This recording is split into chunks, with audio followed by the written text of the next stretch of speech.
you know this one? Join in. Enter, rejoice, and come in. Enter, rejoice, and come in. Today will be a joyful day. Enter, rejoice, and come in. Open your ears to the song. Open your ears to the song. Today will be a joyful day. Enter, rejoice, and come in. Open your hearts. Open your hearts, everyone.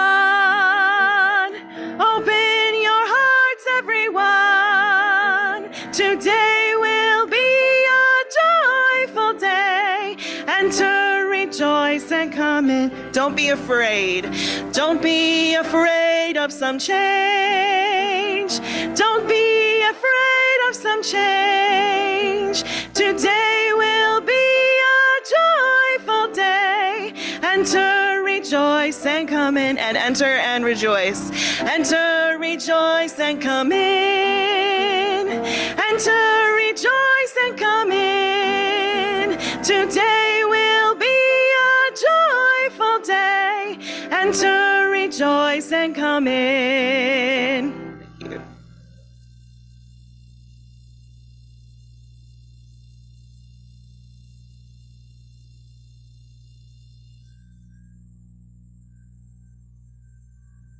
Good morning, everyone. Our opening words are titled Invitation. Belief is no small matter. To embody hope together is to engage in holy audacity. In defiance of the reality of death, to nurture the seed of life. In defiance of the reality of sickness, to bind up each other's wounds.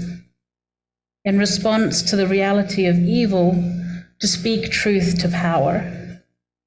In response to the reality of risk, to welcome holy strangers.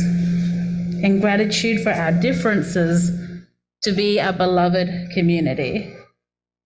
In gratitude for the love we share, to be unified in purpose.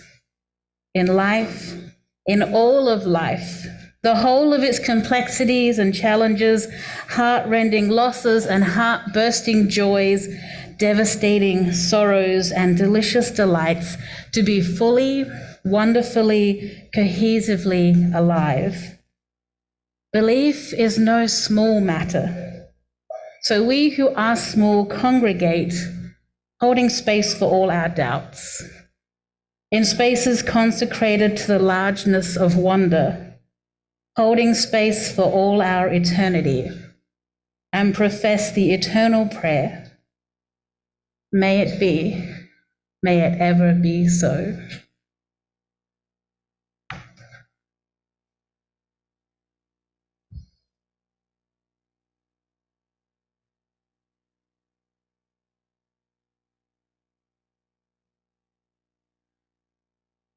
Good morning, everyone, and welcome to People's Church. Whether this is your first time at People's Church or you come every Sunday or anywhere in between, I welcome you. My name is Laura McClellan, and I'm from the Sunday Services Committee. People's Church is a member congregation of the Unitarian Universalist Association and part of a tradition of liberal religion. Here, our mission is to be a beloved community, embracing and serving our diverse world. In this morning's service, our guest speaker, Amy G.S.A. Brooks, will reflect on the question of why we do what we do in our congregations and communities. Amy G.S.A. Brooks is a cisgender, queer, Australian-born immigrant to the United States who loves a good cup of hot tea and hates mornings. Amy's pronouns are she, her. Amy is the author of Another Scroll, Defiant Readings for Lectionary Year C, and she has served congregations since 2009. Amy is deeply familiar with grief and trauma. She finds truth and meaning in the liminal spaces where humanity encounters the divine. She claims kinship with her wife, Laurie, as well as their adult children, assorted members of their chosen family, and numerous pets. In her spare time, Amy enjoys reading, sleeping in, and dismantling the kyriarchy. Welcome to all. We have one announcement this morning. We will be having an all-church talent show on Saturday, April 15th, as a fundraiser for a new piano. If you have a talent you'd like to share, please be in contact with Savannah Ramsey, our music director. Check the church newsletter and weekly email for more details.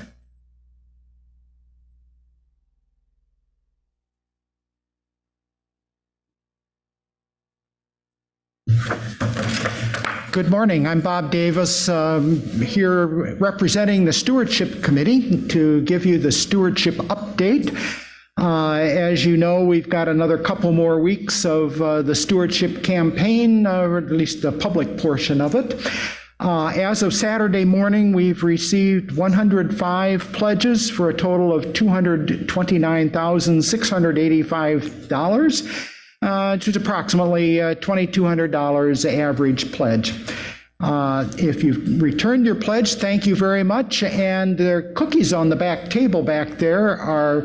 You can take a baggie home if you haven't already.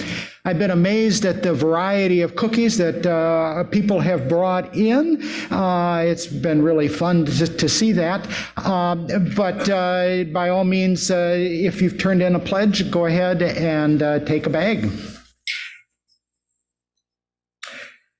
Meg Volek was scheduled to give a testimonial today, but her father is hospitalized on the other side of the state, and so she provided me with this testimonial supporting the church, which I'll read right now. As soon as we enter the building, she beelines for her spot. At the church, there are long tables at the back of the sanctuary covered with blank white paper. Turn around, you can see them back there. It is a space for children to gather, if they wish, before they are excused from their religious education. They turn the tables into artscapes within minutes. Baskets full of fidgets and markers and squishies abound. My daughter feels so welcomed and comfortable at this space. The children quietly chatter and draw. We sing and listen to the opening words. My daughter wears her rainbow jetty jammies and receives compliments. A young toddler crawls under the table and is smiled at. I sip coffee and admire the sketches. A boy introduces me to his pound puppy, Charlie, at the meeting. A little person unexpectedly tosses their small Lego animal. It breaks apart on the floor.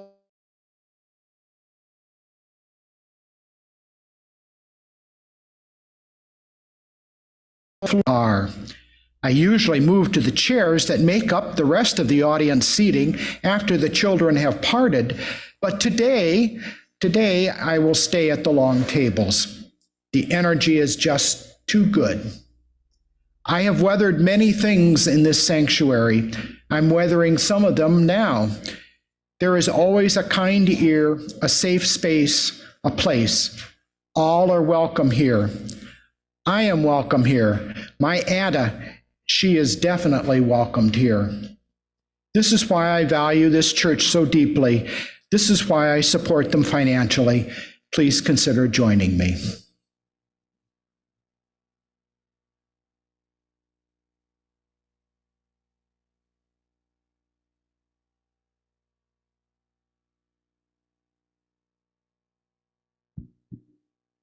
I invite you to rise in body or spirit to sing our opening song together. It is a round. Please follow whomever you would like.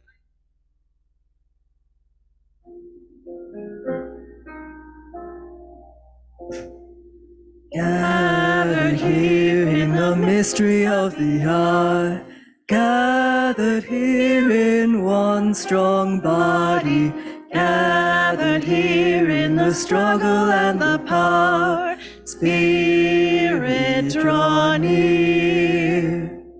Gathered here in the mystery of the hour, gathered here in the mystery one of the strong hour, body, gathered here in one strong body, Spirit, draw near. Gathered here in the mystery of the hour, gathered here in the mystery of the body, gathered here in the struggle and the power. Spirit, draw near. Spirit, draw near.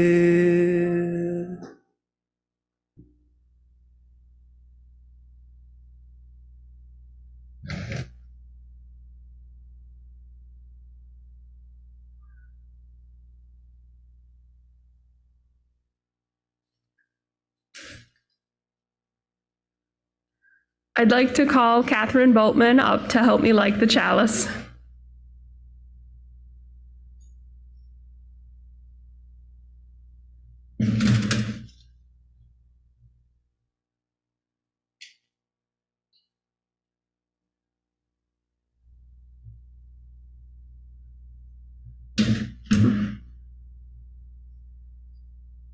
May the flame burn true and high and strong, by Beatrice Hitchcock.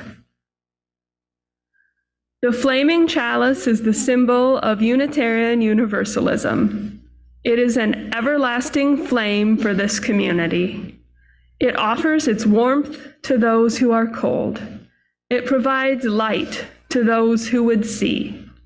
It purifies and transforms this sanctuary into sacred space, this congregation into sacred community.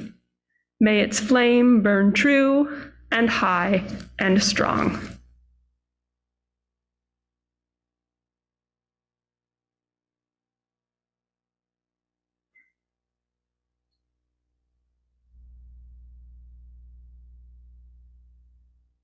Good morning.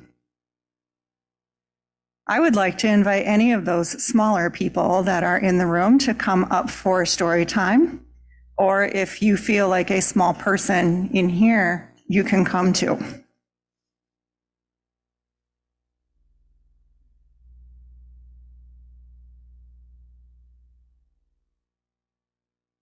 Here they come.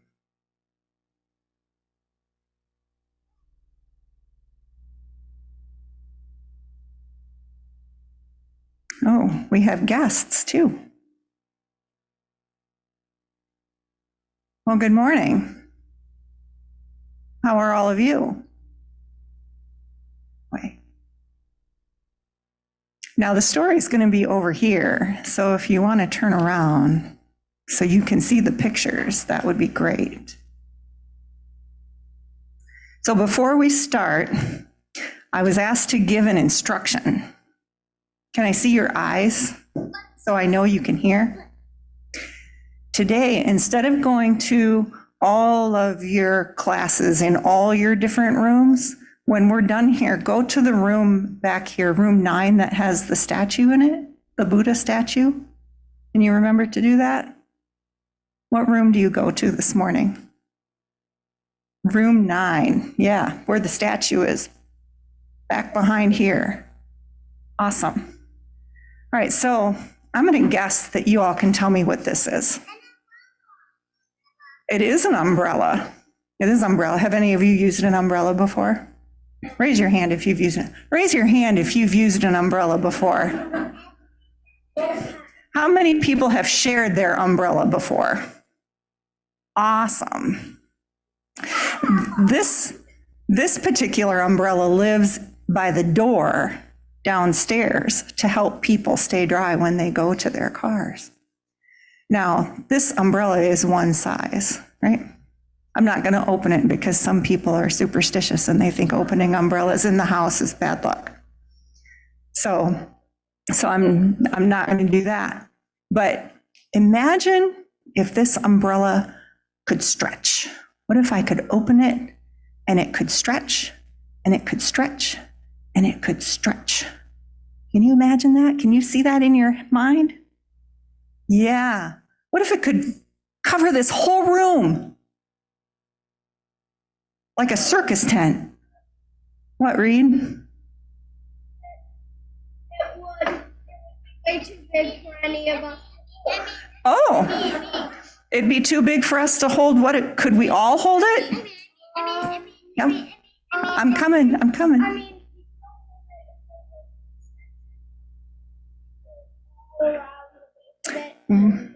We did. So that, because I don't think.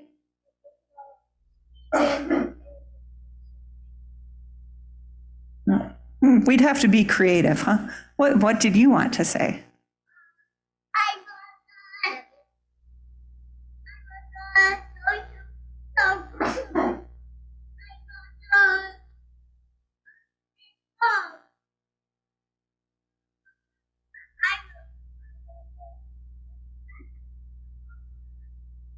Thank you.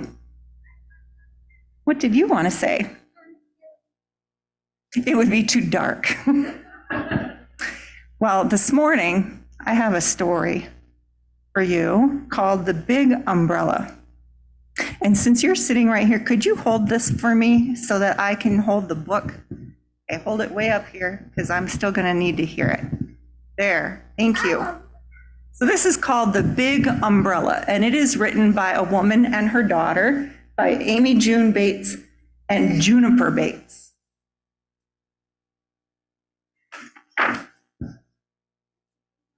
It is a big umbrella. We're going to find out. Yes. We're going to find out. By the front door, there is an umbrella.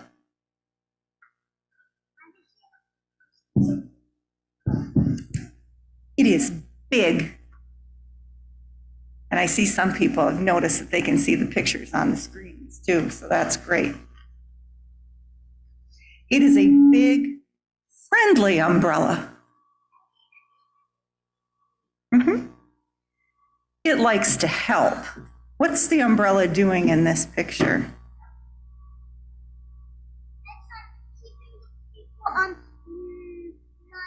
so like hot and like so sometimes when you want a little bit of shade, you can an umbrella to cover. Yeah, sometimes you use umbrellas for shade, not just to stay dry. It's like it likes to spread its arms wide. It loves to give shelter. It loves to gather people in.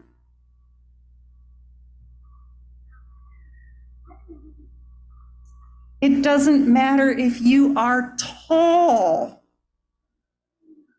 This person's so tall you can only see their feet.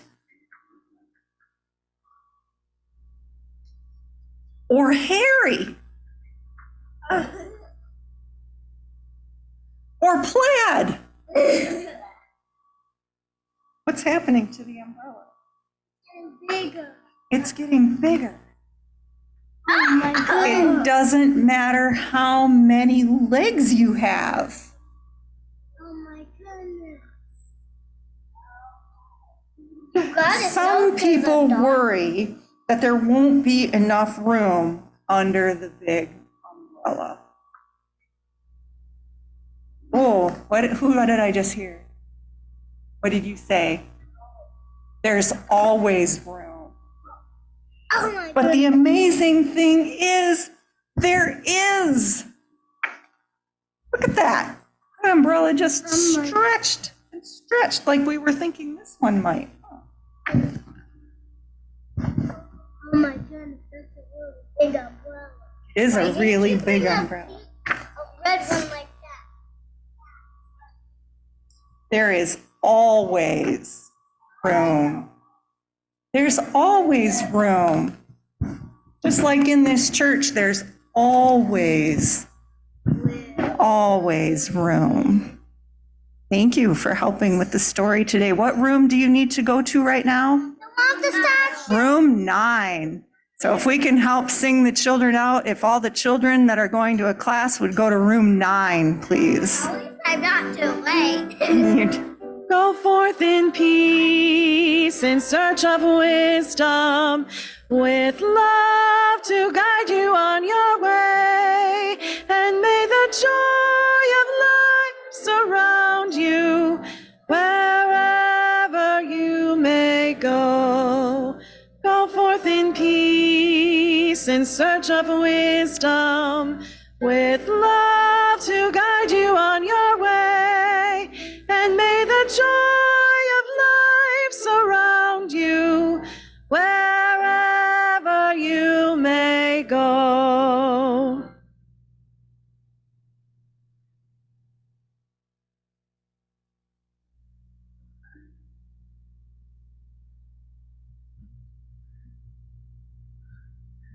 The words for this morning's offering come from John Saxon.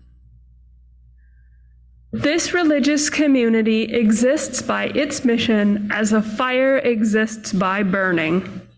But a fire cannot burn without fuel. And it is the time, the energy, the imagination, the vision, the creativity, the compassion, the love, and the financial support of the members and friends of this community that fuels our mission to nurture and sustain a welcoming, inclusive, and diverse liberal religious community that transforms lives and serves the world. Your support, the free and generous support of each and every member and friend of this community, is what fuels this community and its mission. And without your support, the flame of justice, community, and love cannot burn brightly to warm ourselves and be a beacon in a world threatened by division and fear. The offering will now be received.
please join me in giving thanks for all that sustains us.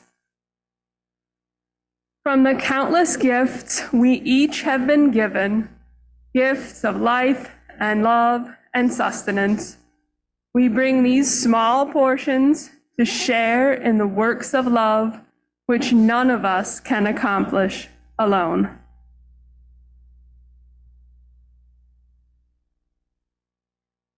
Each Sunday, we take a moment to share with one another the joys and sorrows, concerns and milestones in our lives.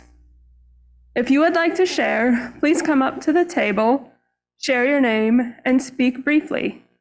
If you're on Zoom, you can type your message into the chat box, and I will read your message aloud.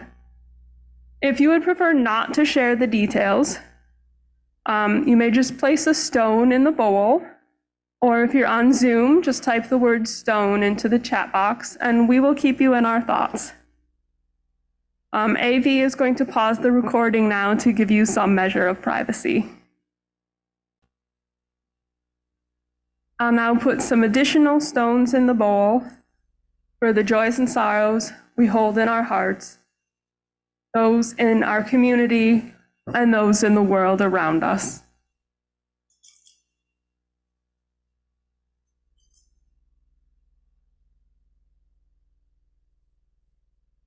Go into your nests, little sparrows. This is the tree of life. On these branches, happiness blossoms into fruit. There are no joys too small to share. On these branches, there is shelter from the wind. There are no sorrows too deep to share. When the storm has stolen your song, these limbs shake on your behalf. With creaking and groaning, they improvise an organic psalm. Tuck your heads beneath your wings, little birds. These boughs will not break. This is the tree of love.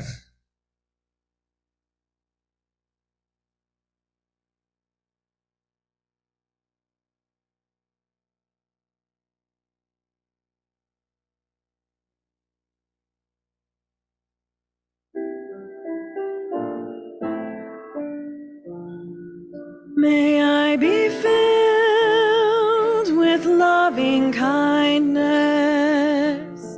May I be well. May I be filled with loving kindness.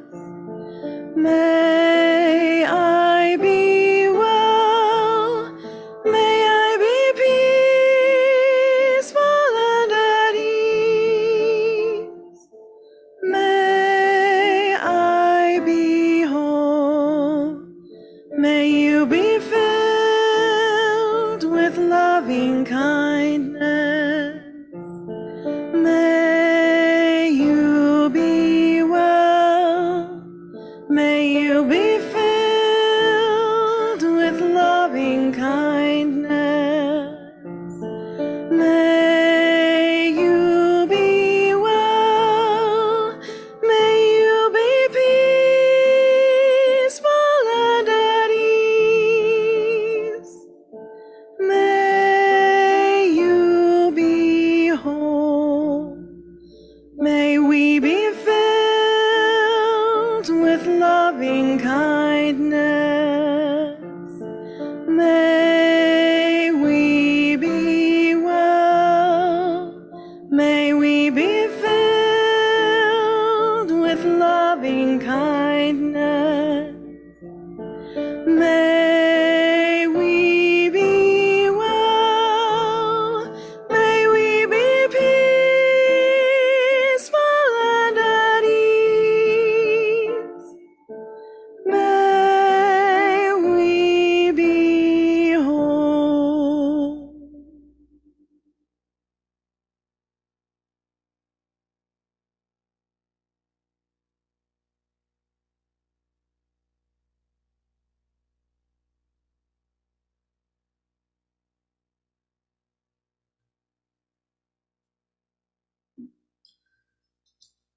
Hope.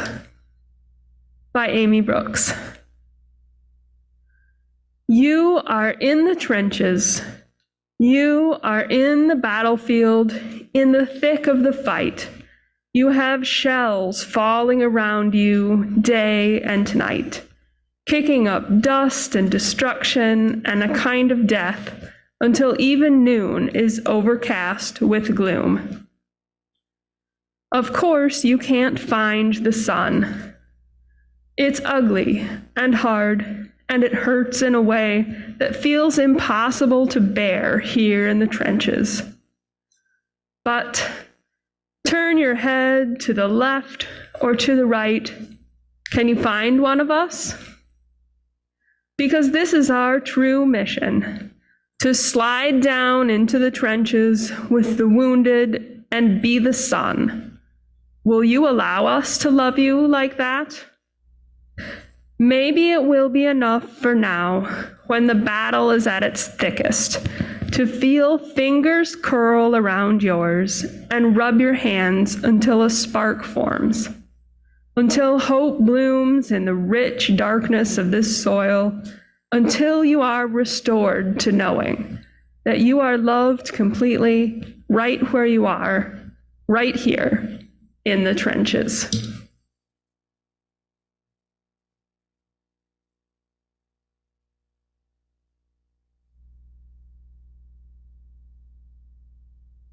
I invite you to rise, embody your spirit, or otherwise find comfortable singing posture.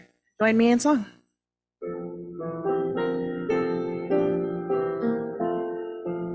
Just as long as I have breath, I must answer yes to life. Though with pain I made my way, still with hope I meet each day. If they ask what I did well, tell them I said yes to life. Just as long as vision lasts, I must answer yes to truth. In my dream and in my dark, always that elusive spark. If they ask what I did well, tell them I said yes to truth. Just as long as my heart beats, I must answer yes to love. Disappointment pierced me through, still I kept on loving you. If they ask what I did best, tell them I said yes to love.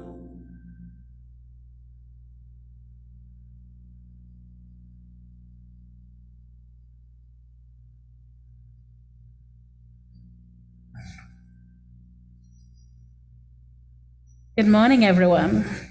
I am so happy to be here with you this morning. Well, I am now. I mean, much earlier on this morning when my alarm went off, I was less happy.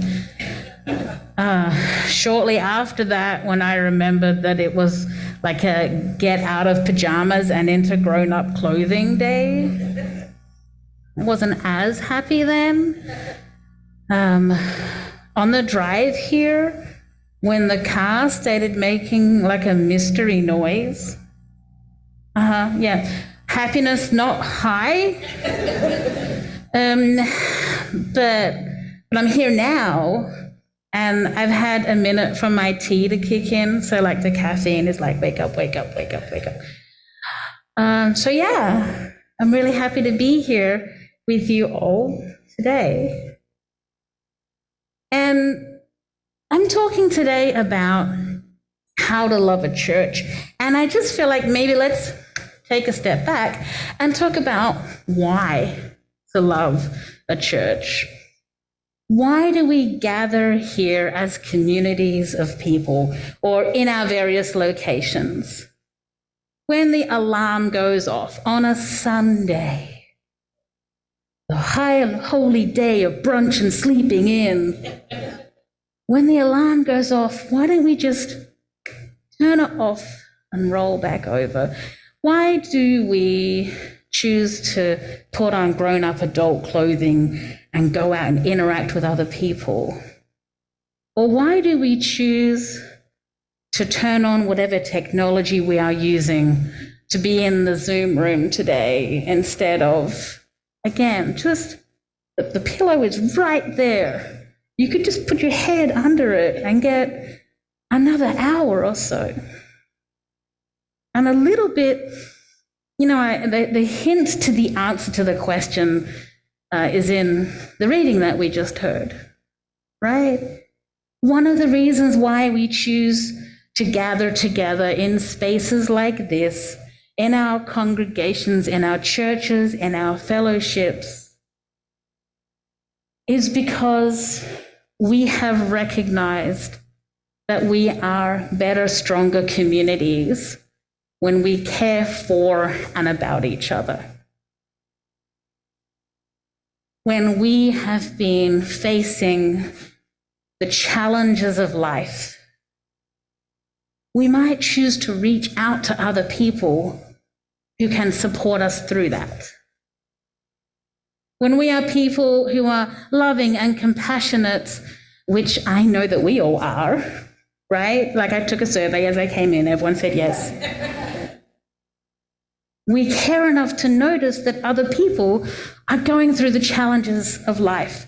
And that's a big part of why we come together in spaces like this. And you know what? Particularly as Unitarian Universalists, there's another reason why we choose to gather like this, why we love a church. And that is because these are spaces where we can bring the big questions, right? And I don't just mean the big questions that get up itching in your brain. Those are really big questions, and we love to talk about them. One of our favorite things to do as you use. But I also mean the big questions that settle on the chest, that we have come to a space where something we had assumed about who we are or what the world is like has overturned those assumptions, and we've had to recalibrate our understanding of life. We've been surprised by joy, or more often, we've been disappointed. We've experienced deep loss and pain. And the situation is, folks, I'm a poet, so some of what I want to share with you today is in the form of poetry, and I hope that's okay. When I was experiencing one of those situations where everything I assumed to be true about the world was overturned, what I needed was people who could, with courage, wrestle with those questions with me. And that, I think, is one of the reasons why we gather in this way. Maybe. You're not convinced. I'll keep going. And I wrote a poem about that experience for me, and maybe it's something that you have been through as well. This is titled Parterre. You all look like huge wrestling fans. Me too, obviously. In the world of wrestling, parterre is a penalty that the referee may pass out when one or both participants are showing excessive passivity, if they're not engaging fully in the match. Don't just sit there, do something. Precede me. Show me you have been here. Show me that you too have sent the very best of yourself ahead, casting your entire body of work into the pit, hoping to assuage the wrath of an angry God, only to find yourself here with your face pressed into these rocks, mouth full of dust. Fight with me. Show me that this has meaning. Do not abandon me in the dirt, arms flailing, voice wailing, words railing alone.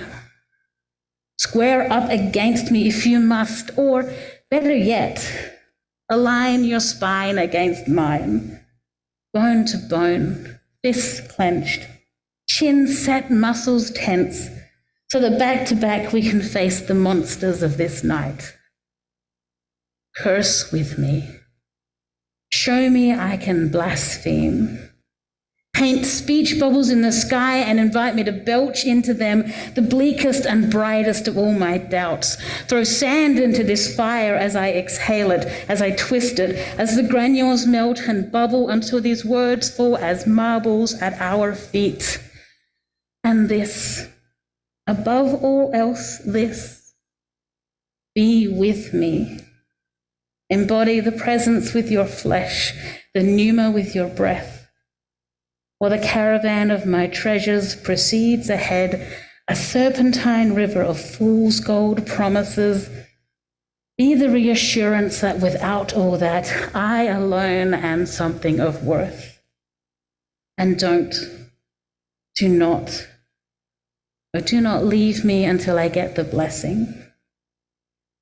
If you love me, if you love me, don't just do something. Sit here. When we engage in that work of wrestling together, that's what I might call a liminal moment, where humanity encounters something divine, something holy. And it's one reason that many of us may choose to gather in spaces like this. It's where we do our meaning making in a world where so often we have these experiences that invite us to think everything is meaningless. And I feel like there's another reason why we gather in these spaces. And maybe this is one of the reasons why you choose to love a church. And that is, folks, I don't know if you've noticed, but there exists in this world with us humans and movements of humans that want to bury us, that don't want us to have the ability to think fully with our creativity, to imagine a different kind of world, that don't want us to have the ability to make decisions about our own bodies, that don't want us to be able to live into the fullness of who we are and who we are coming to be. And in particular, these people right now have come for our trans siblings. So one of the reasons why we might choose to love a church is because we belong to an organization that says no to that. That says we do not accept that. That says we appreciate you in the fullness of who you are, in all of the ways that you are affirming that for yourself. And we will side with you against anyone who might come for you. When I began, I said belief is no small matter, and that is what I mean. There is nothing small about being a community that has the audacity to love like that. Fiercely, defensively, and when needed, to take the offense against anyone that would try to come for one of our people. And I'm aware in any of the spaces that I go to that there very likely is among us someone who has received that harm within spaces like this one, often spoken from pulpits like that one. That religious and spiritual abuse plays a part in the demeaning of people based on race, on sexuality, on gender, on class, on ability, on whether they are fat or thin. And I just want to share this next poem, just in case there is one person here who has heard that kind of harmful message from a pulpit like this one. So as I go into sharing it, could you imagine for a moment that you're in your local thrift store, okay? I feel like you've probably got one in Kalamazoo, right? Okay, so you're at the back of the store, and then at the back of the store, and then you're where they keep the bargain bins of the thrift store. You know, the bargain bin of like Myers or whatever. That's one thing, but the bargain bin at the thrift store, right? And then you've reached down to the bottom of the bargain bin at the thrift store, at the back of the store. And you've put your hand around something and you've pulled it up. And as you pull it up, you see, you realize, you appreciate this is something that you had a hand in the making of. Maybe it's a scarf that you knit, or a hat that you crocheted, something that you crafted in your woodshed, right? And somewhere along the path of its life, it is not in the same condition that it was when you poured all of that love into it. So as I share this, if you could imagine yourself in that space, in that situation. And I want to share also that this poem has a title that is a word that has been directed at me, and that it may be one that has been directed at you. And I hope that as we travel through it, you might find a different appreciation for the word. This is called abomination. Who has unraveled you? Who has snipped and ripped at your intricate strands until the very fibers of your being hang like cobwebs across the chasm between the lies you had been told and the truth of who you are? Who slipped loose the yarn? Who has dropped all these stitches? Who undid all my good work? Who hung you out to dry beneath the merciless heat of an oppressive sun until the vibrant brightness and the rich depths of the spectacular spectrum I gave you have faded and grayed into the muted pallor of an overwashed sock? Who stripped out the colors? Who has denied you the promise of my rainbow? Who has soiled you? Who ground into your soul the filthy fallacy that I made you wrong so ruthlessly that you have begun to settle limply into this matted, besmirched state of existing? Who slung the mud? Who wrote your name in dirt? Who infringed upon my trademark? Who has discarded you? Who has removed you from the honored place of display, slipping you farther and further back into the shadowed corners of the closet? Who discounted your worth? Who miscalculated your value?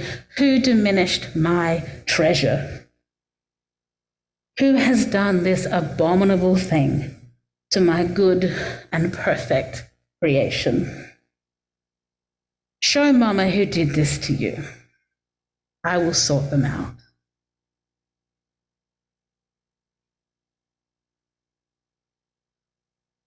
Friends, one of the reasons why we might choose to love a church and to gather in all of the ways that we do is because it is the opportunity, the invitation to see, to apprehend, to realize the worth and dignity within each of us, and to be a place where we can bring our wounds for healing, where we can untell those lies, where we can share messages of truth and sing a different song to and about each other in a world that wants to kill us, in a world that wants to put us in the bottom of the bargain bin at the back of the thrift store.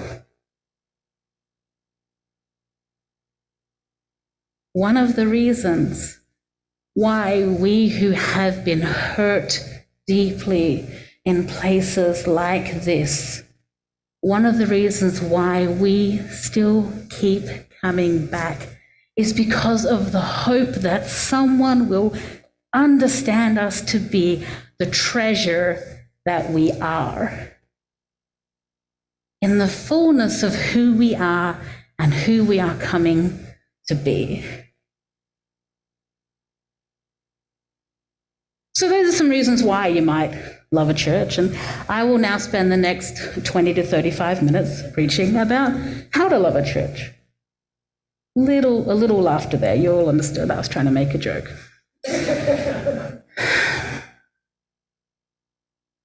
It is my deep and fervent hope that I go home from here and that you go home from here thinking I learned nothing today on this topic,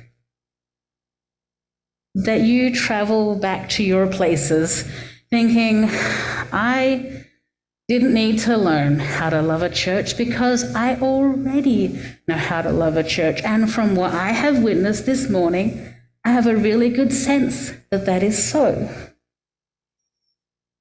But just in case any of you needed a reminder, the ways that we love a church are the ways that we love each other for who we are and who we are as a community, for what we bring, for the gifts we have to offer. We love a church by having the table at the back for the children and for the young at heart to draw on. We love a church for the talent show that invites us to bring something surprising and wonderful.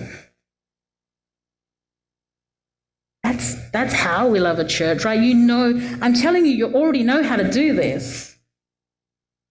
Everyone gets gold stars because you already know how to do it. But just in case you needed a reminder, I'm going to finish with this last poem, which is titled, surprisingly, this is a plot twist, everyone. It's titled How to Love a Church. I feel I prepared you for how surprising that was going to be. Wash your cup after coffee hour. Greet a guest, join the choir, teach the children. Agree to serve on a committee. Bring your talents, bring your energy, bring your enthusiasm, put your money in the plate, show up for services, Show up. Show up not because the doors are open, but because the invitation is open to bring your whole self to the gathering of selves and dare to be challenged, informed, inspired, to be the one who challenges, informs, inspires, to be the presence that only you can bring to the beloved community in the tradition of the spirit of love. And love. Do the hard stuff. Stay in the room with the crying baby, with the adult who glares at the crying baby, with that person who gets on your last nerve. Love the whole congregation. Stay in the conversation even when you disagree, especially when you disagree. Stay because you disagree. And leave. Because love can mean knowing when to wipe the dust and go, when to say no. And know within yourself when you've been wrong, when being strong feels more like bending, like picking up the threads and mending, like finding new instead of ending, and tending things you find surprising, and find to your surprise that all the ways to love a church are the same as all the ways to love yourself. Greet a guest and show up. Be ready for the glow up. You might even need to grow up.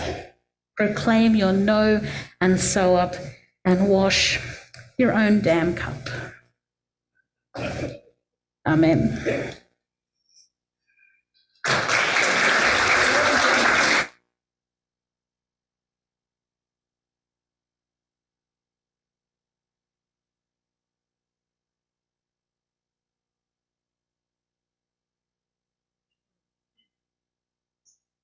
Give a little breathing space here. This time, I would like to invite you once again to rise in body or spirit to sing our closing song together.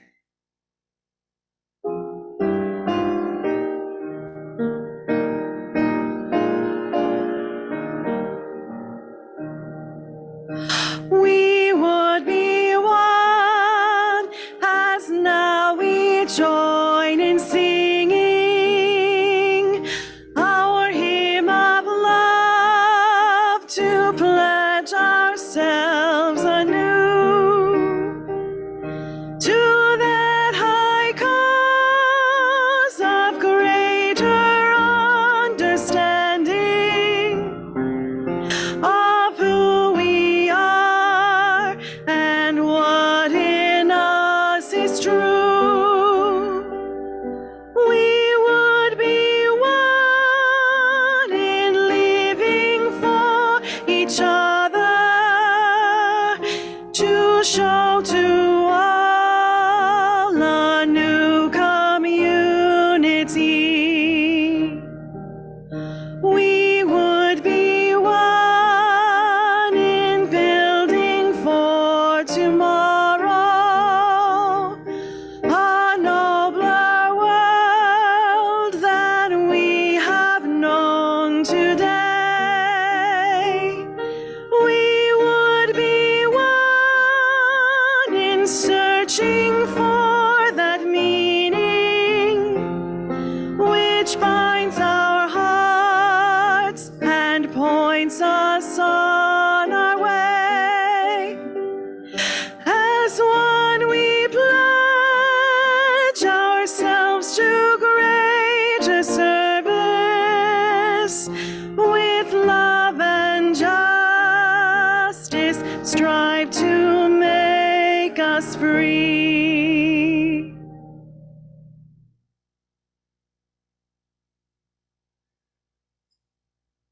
Our closing words are titled Amen. What if the benediction were not words dripping from a tired tongue, the murmured mouthing of platitudes, the indication that you are almost allowed to leave? What if the benediction were embodied in the beings on the edges of their seats, anticipating release into the wild? What if you, the people, were the benediction, the I wish you well, the may it be so, the blessing? What if these were not the closing words, but were instead the invitation to opening, to community, to mystery, to love?